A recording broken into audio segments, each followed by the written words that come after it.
Hi, I'm Adam Feinberg, and today we are talking Washington Heights, and welcome to another episode of Harlem Stories. And today I'm here with my co-host, Mark Becker. How's everyone doing? Ready to learn about Uptown? Awesome. So today, Washington Heights, there's so much information in this. We actually decided to break this up into two different episodes. Today is going to be part one. So it's one of the larger, Washington Heights is one of the larger neighborhoods in Manhattan, and because it's so it's so large, this episode is really intended to be more of an overview. We'll touch on some of the more interesting aspects of the neighborhood, and I guess other episodes will do more of a deeper dive into some of the specific histories of the neighborhood and stories of Washington Heights. So a couple of examples of other episodes we've recorded, such as the Audubon Historic District or the Morris Jamel Mansion, are a couple of examples of where we do specific deeper dives. To describe the neighborhood and understand where we're talking about geographically, we're talking about the northern, one of the most northernmost portions of Manhattan. Only Inwood is the only geographically attached portion of Manhattan as we go forward. But the neighborhood runs from 155th Street to Dyckman Street, which Dyckman roughly equates to, I believe, about 200th Street. So it's about 45 blocks north to south. If you look at Manhattan like it's a bottle, right? This is kind of the bottleneck if it were to shift a little bit west. Yeah. And then the island starts getting narrower and narrower, right. As you start, going. So I think, that bottle, description. The addresses are exclusively west, if I'm not correct. Absolutely. Yeah, you're talking all exclusively west, and some of the address numbers go into let's say 800 something, west 181st Street, which you don't have many addresses in the 800 numbers. You don't see that in Chelsea, for example. Right. In Chelsea, I think it might go into the 600s, the address as far as west. I feel like Chelsea... I feel like the 500 block is between 11th and 12th. Yeah, and I think there's a little sliver that might go to 6s. I could be mistaken though. Chelsea, Sure. Chelsea's not my expertise, but I know definitely into the 500s. You're right. Whether it goes into the 600s, we're not sure. So that gives you an address for each avenue. For anybody that's not familiar with the Manhattan grid, typically it's based off of most frequently off of Fifth Avenue. Which is the east-west dividing line.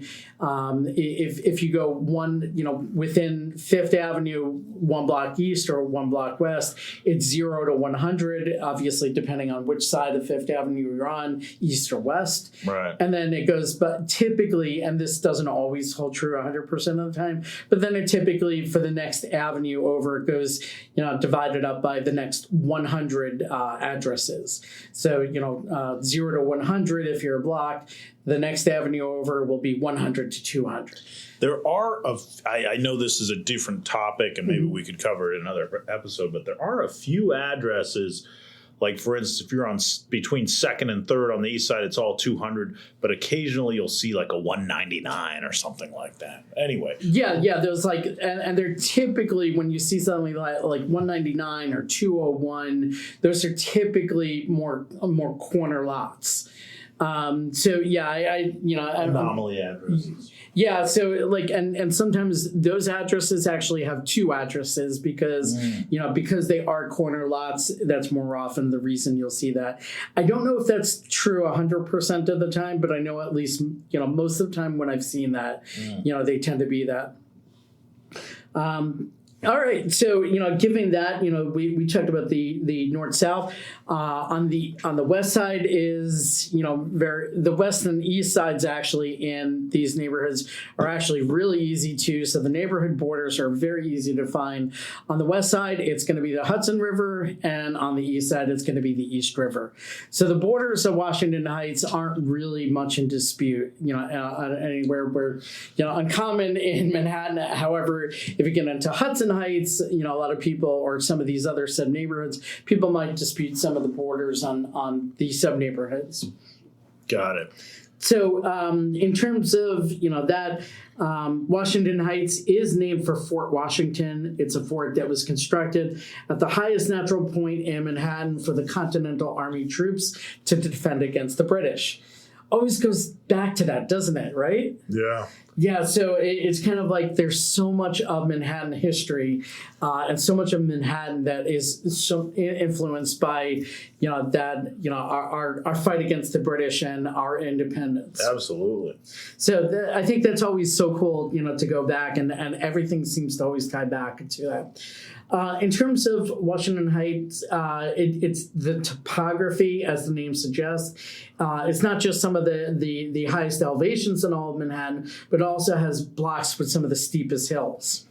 That's right. In fact, if you're at 181st Street, and you're going west, not only are you dealing with some steep hills, from that point, which is why that portion of the neighborhood has also been named Hudson Heights. Mm-hmm. But at the same time, if you want to go north and you're traveling on 181st Street, there are parts over there like near Cabrini or Fort Washington, where you have to go up multiple sets of staircases in those, or Bennett, and you have to go up multiple sets of staircases in order to cross town.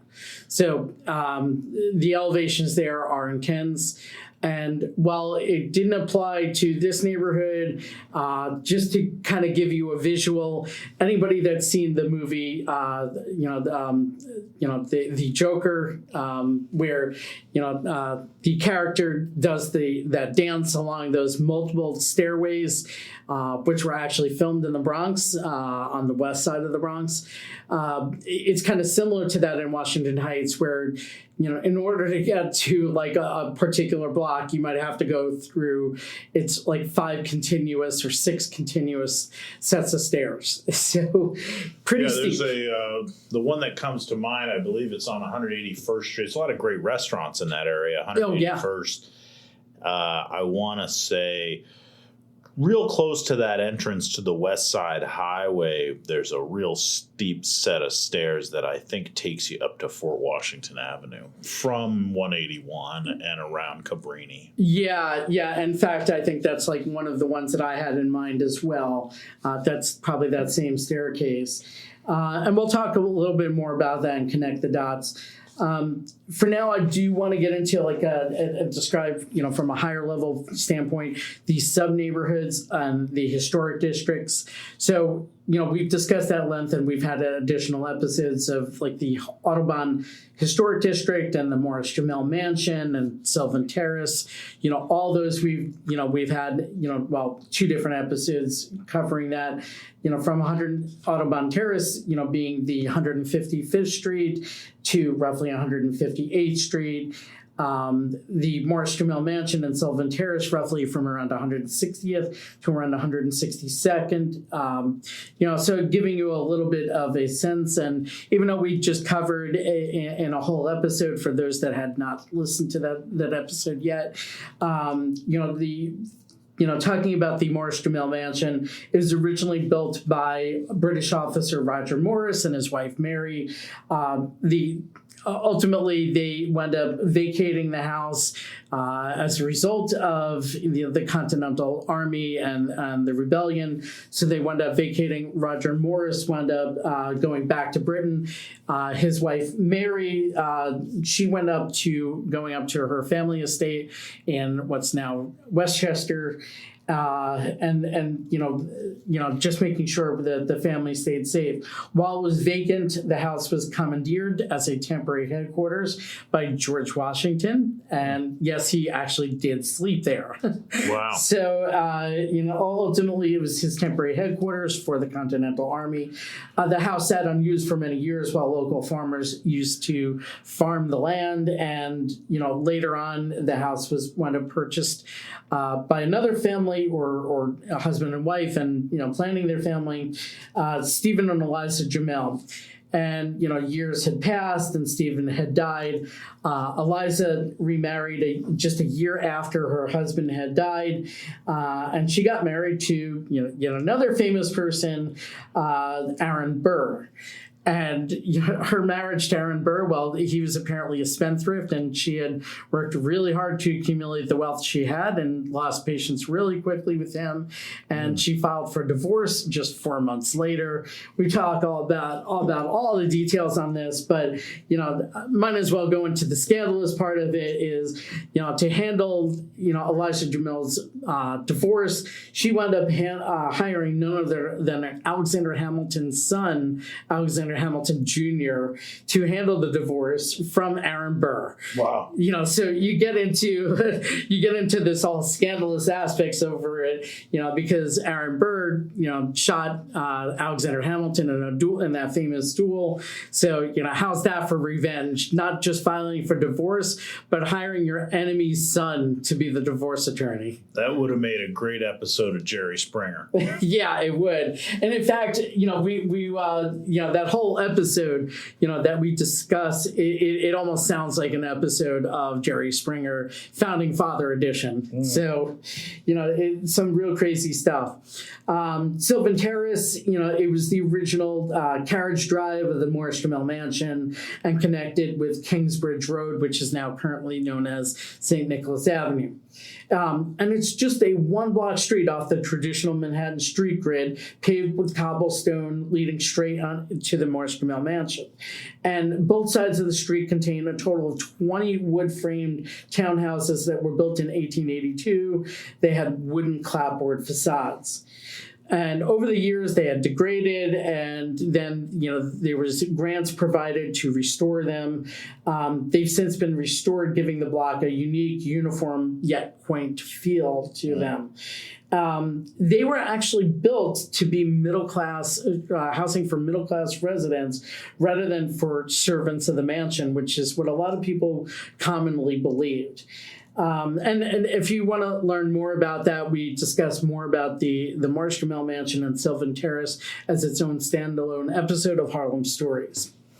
So going back into some of the sub-neighborhoods, we also have Hudson Heights, and that area is considered generally west of Broadway, north of the George Washington Bridge, which the George Washington Bridge is its own little aspect of the story of Washington Heights. But it's either considered either 179th or 181st Street, considering that border for the neighborhood or this little sub-neighborhood of Hudson Heights. And the dividing line between that is going further north, and that is what connects some of the parks. The dividing line between Fort George and Hudson Heights is Broadway. So very often you'll see most of the condos and co-ops in this northern section of Washington Heights. Most of them are going to be on the west side of Broadway. So, the east side, there is that big dividing line with, Fort George. There aren't as many condos and co-ops there. And we'll talk a little bit more about the neighborhood, as well. But the name was created by the Hudson Heights Owners Coalition in the 1990s to promote co-op sales. With there's mostly these Art Deco buildings, and it adds a certain residential character along with the proximity to both the Hudson and Fort Tryon Park.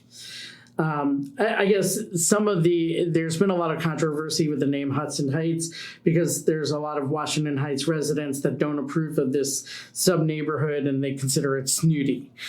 But us as real estate agents, we make that distinction because, if you're looking mostly east of Broadway, it's largely more on the rental side of the world. So, if you're going to be looking that far north, there's some great developments, and we'll talk more Certainly about that. A much different flavor to the area, east or west of Broadway, I would say between 181 and the northern tip of Manhattan. Yeah, exactly. And I think an easy way to describe it, and because we're real estate agents, we don't really like discussing a lot of things. Even though this is a podcast, we never really want to kind of tip the scales in terms of like fair housing. But I think an easy way to describe it was the movie In the Heights, and I think that was a little bit more descriptive of what to expect on the east of Broadway, the Fort Washington neighborhood. Sure. So that or Fort George neighborhood. Fort George, it was named after another Revolutionary War fort, and this, it's not as well known primarily because it just doesn't get the kind of press as Hudson Heights. So ultimately, it's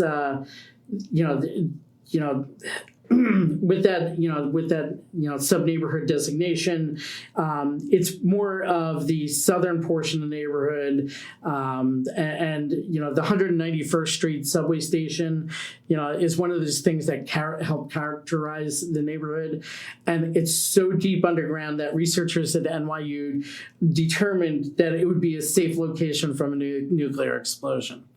Wow. So, it's kind of crazy. But Fort George is one of the neighborhood that has the rare semi-private streets, Washington Terrace, which is only about a half block long from 100 West 186th Street, and it's just like little clapboard wooden houses that dominate that half block section. And I would describe like these neighborhoods over here, and that neither Hudson Heights or Fort George have a large concentration of condos. Hudson Heights has a lot of co-ops. Fort George has some, but it's just not the same concentration. Moving right along to the next aspect of getting to know Washington Heights is higher education. And I know we mentioned Bariqua College in a couple different episodes. Private college, and it was designed to serve the educational needs of Puerto Ricans, specifically, and other Hispanics. It's got a student population of about 1,200 students, so not a particularly large school, it's very specialized. But they actually do have a total of 4 campuses. There's in Washington Heights, and I didn't actually even know this, North Williamsburg, East Williamsburg, and I did know about the one in the Bronx. But nearly 80% of the student body is over 25 years old with family responsibilities. So, Bariqua College isn't like what you'd normally expect out of most colleges. So obviously it's geared toward more adult learning at that point. Mm-hmm. In terms of other educational facilities, you have a world famous, the Columbia Medical Campus, collectively known as the Columbia University Irving Medical Center. And actually it contains a total of 5 different schools. You've got the Columbia College of Physicians and Surgeries, and the second is the College of Dental Medicine. The third one is the Mailman School of Public Health. The 4th school is the School of Nursing, and they actually just got a brand new building, and it's kind of I don't know quite how to describe it. I kind of think of it as like the wacky building. It's kind of an interesting architectural modern design. You talking about around 125th Street or what's now Martin Luther King? No. This is actually within like the 180s area.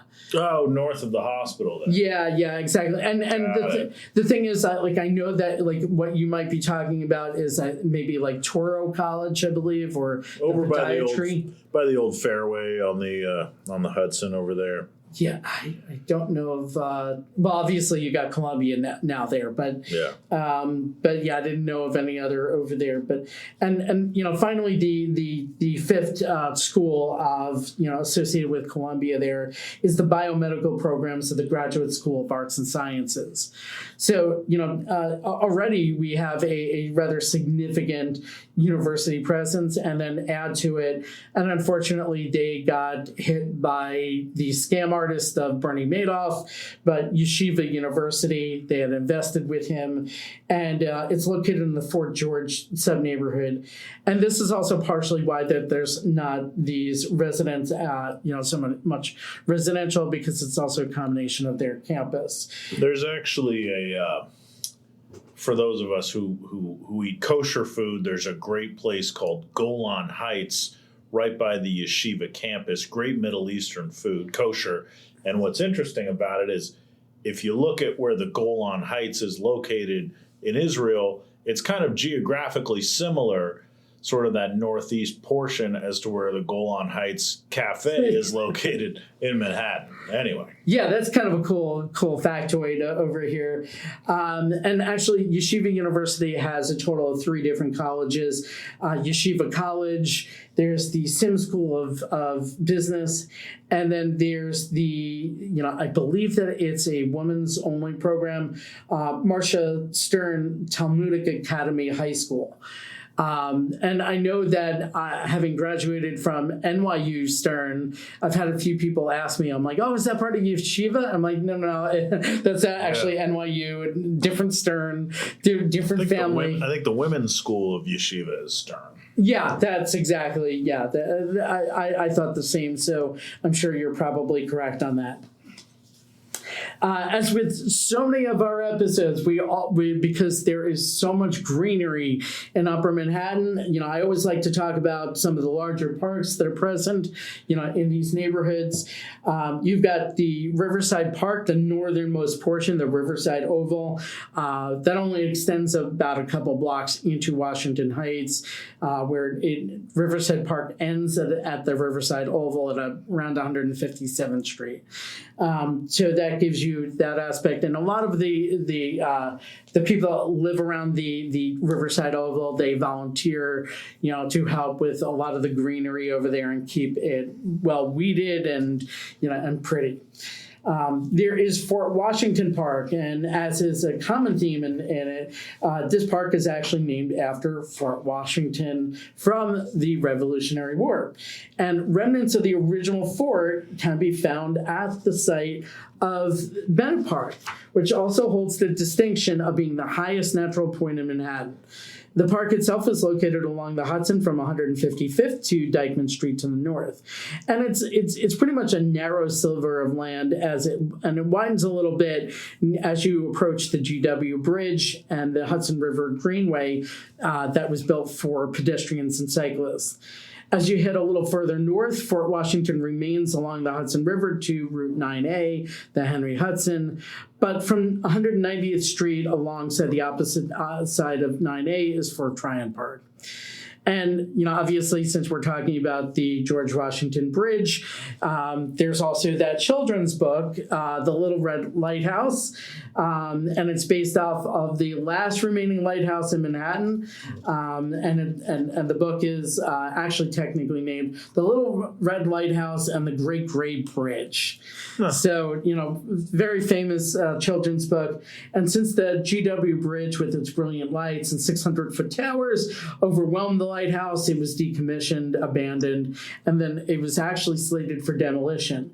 And when the demolition was announced, thousands of children who loved the book started a campaign nationwide to save the Little Red Lighthouse. In part to their efforts, the ownership of the lighthouse was ultimately transferred from the Port Authority to the New York City Department of Parks and Recreation. And today, visitors can climb the long iron stair to the top of the tower, where the lantern room is again fitted with working lights that blinks at barges and passenger ships sailing under the bridge. So I thought that's a cool aspect. But the Parks Department relinquished a parcel of land along 179th Street for construction of the GW Bridge in its early early days. And just a little factoid of the bridge, it's one of the longest suspension bridges in the world. Wow. There's also in that same vicinity what's known as Inspiration Point. It's a popular rest stop for cyclists with amazing views of the Hudson, the Palisades, and the GW Bridge. And finally, over here, there's a boat marina that opened on the north end of the park at Dyckman in 1995, and the marina actually has a fishing pier and a restaurant. And from what I understand, that pier restaurant can get quite lively on the summer weekends. That's a very interesting part of town. I've been up there a number of times where you have that kind of, I almost feel like you're in Louisiana or something. Yeah, it does kind of have that kind of swampy feel. Yeah, exactly. Moving on to the next park, High Bridge. So High Bridge was actually seen. There was a scene in the movie In the Heights. There's a large swimming pool scene. I think it was a song and sort of dance number, and you can that was actually filmed in the pool area of High Bridge.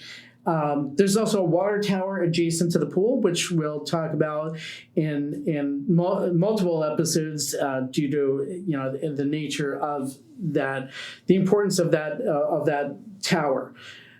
It was actually a key piece of New York City's fresh water supply from upstate. So we'll talk more about that in future episodes. And then in terms of one of the last of the I think there's a couple more parks. Fort Tryon Park, it was purchased in 1917 by John D. Rockefeller Jr. And a few months later, he wound up announcing that Fort Tryon Park would be given to the city under the condition that it joins the existing Fort Washington and Riverside parks, and that the city would wind up maintaining it. And in 1921, ultimately, the city acquired 30 acres of land to connect the two park sites, fulfilling their promise to Rockefeller. The south end of that park, it starts from 190th and goes up to Dyckman to the north. And Fort Tryon Park runs adjacent to Fort George Park, separated by the highway. So we're getting into all these little nitty gritty details, but there's a whole bunch of parks up here. So right. Even though they're almost like piecemeal and kind of like separated by formality, but this was. Sorry, so these were kind of separated almost by formality. This was also known as the Tryon Hall estate, owned by C.K.G. Billings and a few other wealthy landowners in that area. But what's interesting about it is the archway to the entrance of that estate. It still exists in the park, and it could be a whole fun exploration thing to try and hunt down the archway entrance within the park. Rockefeller bought the land with the expectation that it was also going to be part of the park. But what really becomes interesting again is who helped turn it into a formal park for the Department of New York City, and it was the Olmsted brothers. And this is the same Olmsted that designed Central Park, Riverside Park, and so many others that really played a central role in New York City. Rockefeller also bought sculptor George Gray Bernard's collection of medieval art, and he wound up gifting it to the Metropolitan Museum of Art, and built the cloisters within the park to house the collection. So you have this awesome museum, almost like what you have on the Met, down on, around 79th, 80th? 84th and 5th. 84th and 5th. Obviously, East Side has always been my weak point. So yeah. But the museum that they built it's called the Cloisters, and the museum was built on a steep hill with upper and lower levels, with medieval gardens and a series of chapels and themed galleries. And if you're not familiar with the Cloisters, it's like that that interior courtyard type of feel. And, if you think of like Harry Potter, it gives you like that sense of that feel.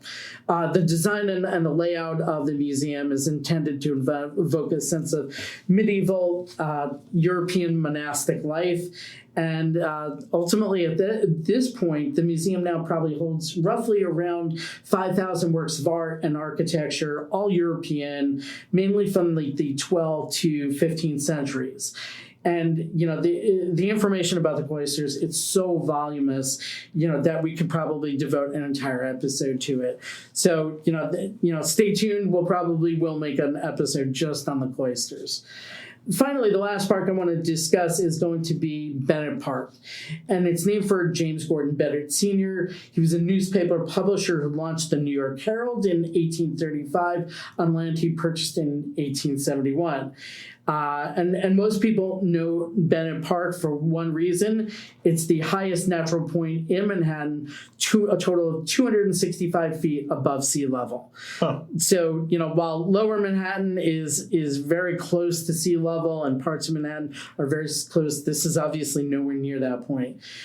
It's the site of the old Fort Washington, and the park hosts events including, on occasion, Revolutionary War reenactment, which you have the Redcoats and George Washington's army converge and fight in the park and reenacting the Battle of Fort Washington. And then I guess a final thing worth mentioning is, just across the street from Bennett Park, you've got the 181st Street A train. So, that kind of gets us into, Express to Midtown. Express to Midtown, exactly. So that's one of the great things, about the neighborhood. So there's so much information on this, that we are just kind of, on this neighborhood, we are forced to break this up into 2 episodes. And, stay tuned for part 2 of Getting to Know Washington Heights. I'm Adam Feinberg, and I'm here with Mark Becker as my co-host. Thank you so much for listening to Harlem Stories. Thanks for joining us. Have a great one.